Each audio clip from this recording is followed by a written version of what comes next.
This is the recording for the Role of Business Introduction to Business for BA 101Z at LBCC.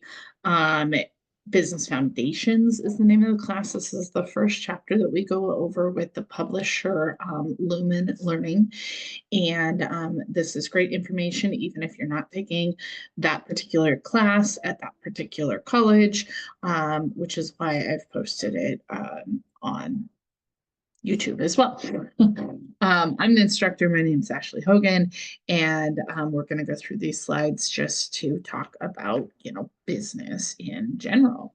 So what is business?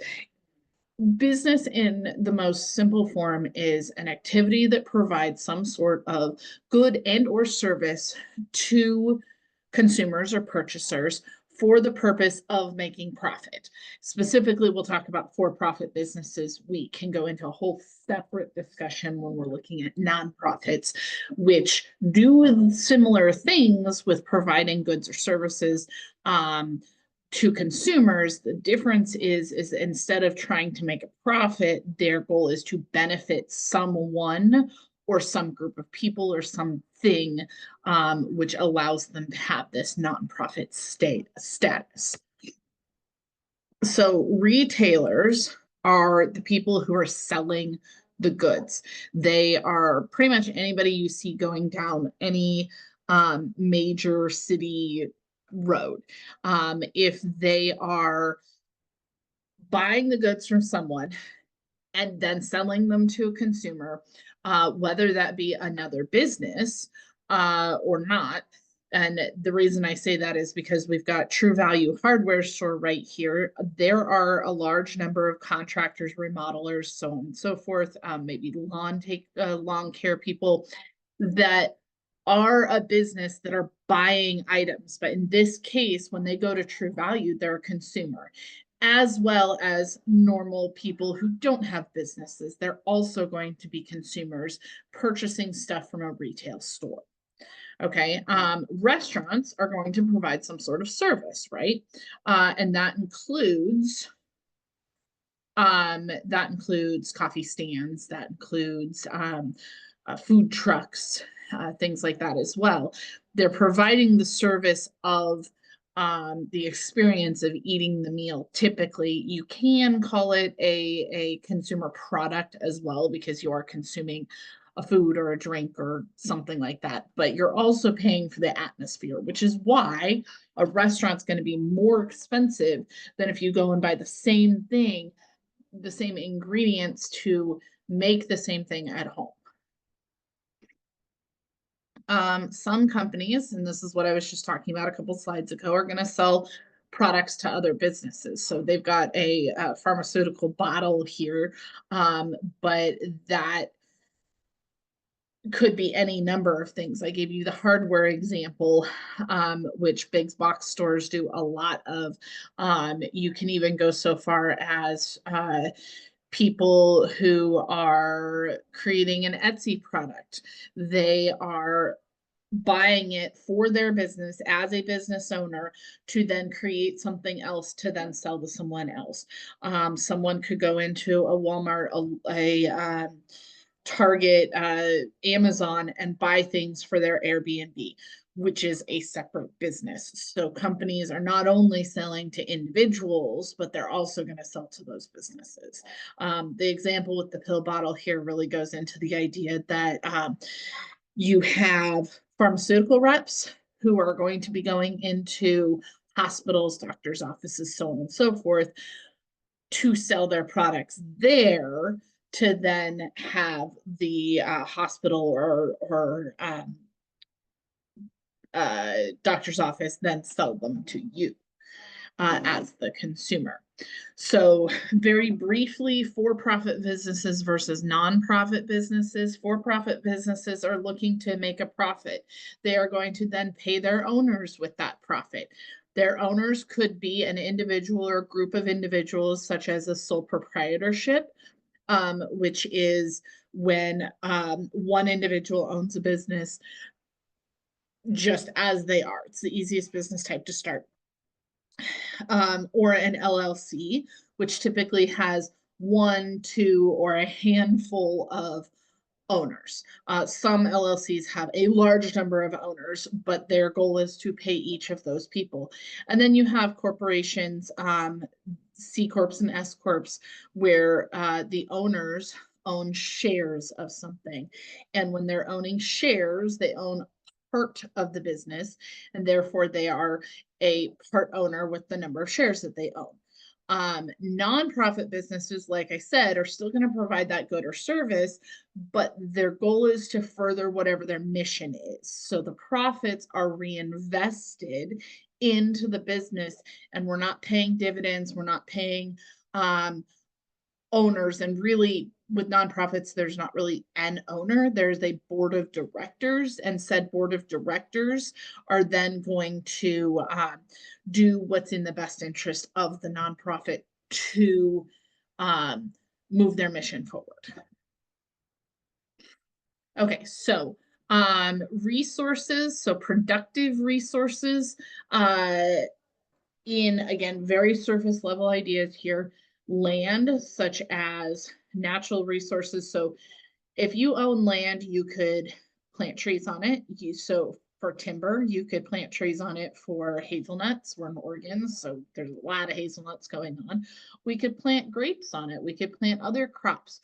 We've got grass. We've got grass seed. We've got hay. We have land that is used to create some sort of energy, like land being leased for solar panels or for the big wind turbines.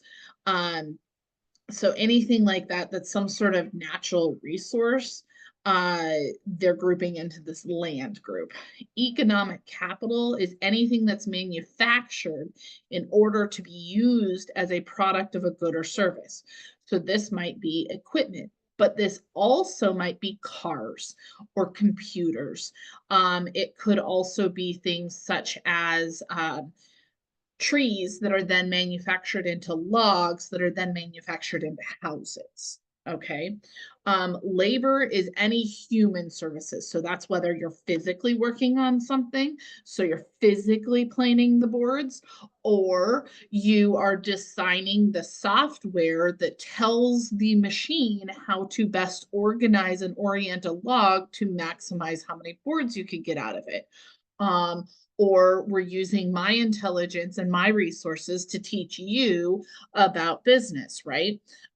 So I'm not physically, I mean, I'm physically talking, I'm physically moving my body, but I'm not physically building something, but we are using my intelligence, right? So labor will often be exchanged interchangeably with the word human capital. And you'll hear things such as direct labor as well. And then entrepreneurship is the ability of someone to recognize a profit opportunity and then organize things to create to manifest that opportunity and accept the risk of doing so. So there's a lot of nuance between a small business owner and an entrepreneur. As you proceed with your business degree, BA 260 is entrepreneurship and small business. And you get to really see the nuanced difference. But someone who has started many small businesses. I've had my hands in a lot of small businesses, would be considered an entrepreneur, someone who starts a business, works in the business, continues that same business, they would be considered a small business owner. So entrepreneurs tend to accept more risk. They catch opportunities, they see opportunities, and then they work to maximize and exploit those opportunities. So functional areas of business, we look at a few different things, which we will go through more in this particular class. Again, very surface level, but management. So these are the people who are going to plan, they're going to organize, they're going to staff the company. They are going to direct and control what is happening. So this is supervisors, shift supervisors, managers, general managers, maybe up into a regional manager position, and up from there. They're generally not the people who are doing a lot of the work. And I say that because there are situations when I was a manager at a Fortune 500 company, if my guys were busy, I was out there doing the same exact thing they were doing. But my job more often than not was inventory control and managing numbers and making sure we were hitting goals and working with customers and dealing with complaints and staffing and things like that. So depending on the type of business, some managers are going to play into that role. And I would argue that the person who goes out there and puts freight on a shelf or helps customers or things like that when their employees are busy and are also trying to do that is more of a leader than a manager. Um, and a manager is going to sit back and let that happen a little more. But along with that, we see other levels of control as we go on down. So, operations, these are the people that are turning resources into products. So, you might have an operations manager versus, say, a site manager. They are in control of this aspect. Typically, the operations people are the direct labor, they're the ones that are physically doing the work or monitoring the machines that are doing the work. Marketing, these are the people that are working to identify very specific customers and customer needs and utilizing their abilities, creative and otherwise, to show that customer how your product fits your consumer's needs. Finance and accounting kind of go hand in hand. They work very much together. Finance looks forward. They're going to plan, obtain, and manage company funds. They're going to decide how things are invested. They're going to decide what's a good investment, what's a bad investment. They're going to decide how to explain things. Accountants are looking backwards. So they are going to look at how did the business do? What happened? How can we, and then they're going to work with that finance person or company department to work together as a group on how we can take what we know, our past records, and then optimize them moving forward, say in a future budget. Okay. All right. So your first practice question is which function would be responsible for recommending the creation of new products to meet new market needs? Which section? Pause, review notes if you want to, but you should be looking at marketing, which is what I thought. Because marketing is able to see, okay, this customer is saying I need this thing, and therefore they can either advise the company to go into a new market to provide said thing that they already provide, or to start diversifying to include that thing. All right, question number 2. Which function would decide whether a new product idea fits well into the company's strategies and plans?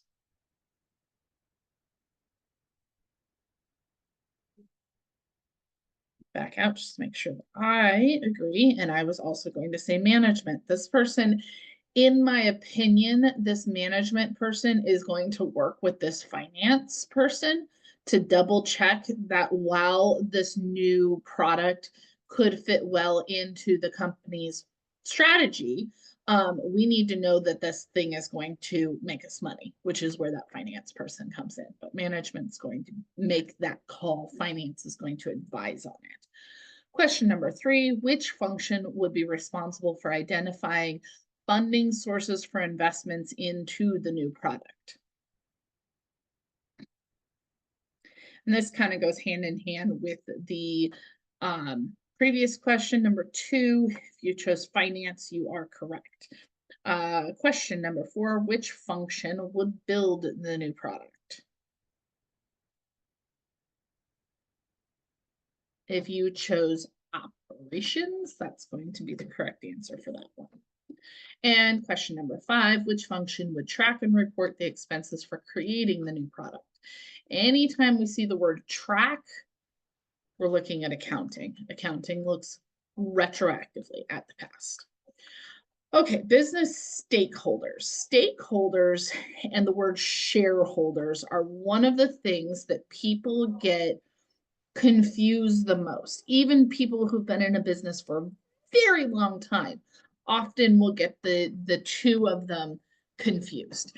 A stakeholder is anyone who has a vested interest in the success of the business, or as the slide here says, anybody who can be affected or can affect the business.